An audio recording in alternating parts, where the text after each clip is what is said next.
नमस्कार, मैं काजल तिवारी आपके साथ। आप देख रहे हैं न्यूज मीडिया किरण। आज हम बात करेंगे भारत में जीएसटी में हुई हालिया कटौती के बारे में। 4 सितंबर 2025 को वित्त मंत्री निर्मला सीतारमण की अध्यक्षता में जीएसटी काउंसिल की बैठक हुई, जहां सैकड़ों उपभोक्ता वस्तुओं पर टैक्स रेट्स में बड़ी कटौती का फैसला लिया गया है। ये बदलाव 22 सितंबर 2025 में लागू होंगे, जो नवरात्रि से शुरू हो रहे हैं। सबसे पहले जीएसटी की पुरानी संरचना के बारे में समझते हैं।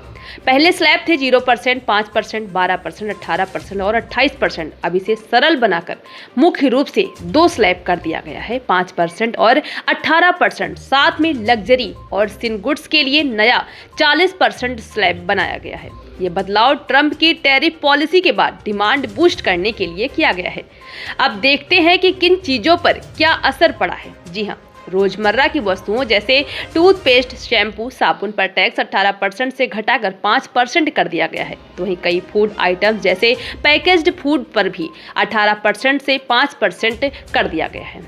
तो वहीं छोटी कारों पर भी टैक्स कटौती हुई है, जो ऑटो सेक्टर को फायदा देंगी।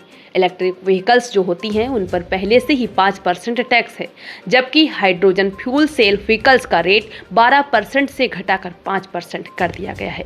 तो वहीं सीमेंट पर भी जीएसटी कटौती से रियल एस्टेट सेक्टर में अफोर्डेबिलिटी बढ़ेगी। जी हाँ, हेल्थ केयर, इंश्योरेंस और रिन्यूएबल एनर्जी से जुड़ी चीज़ों पर भी राहत मिली है। वहीं कैसीनो और लग्जरी गुड्स पर टैक्स बढ़ाकर 40% कर दिया गया है।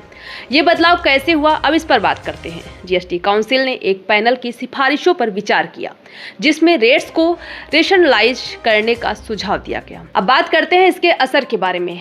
एक्सपर्ट्स का कहना है कि FY26 में जीडीपी 0.2% से 0.3% बढ़ सकती है। तो वहीं इंडस्ट्री से अपील की गई है कि ये फायदे कंज्यूमर्स तक पहुंचाए जाएं। तो दोस्तों, ये जीएसटी रिफॉर्म आम आदमी के लिए बड़ी राहत है, जो महंगाई कम करने और अर्थव्यवस्था को बूस्ट देगा। अगर आपके पास कोई सवाल है तो बताएं। धन्यवाद।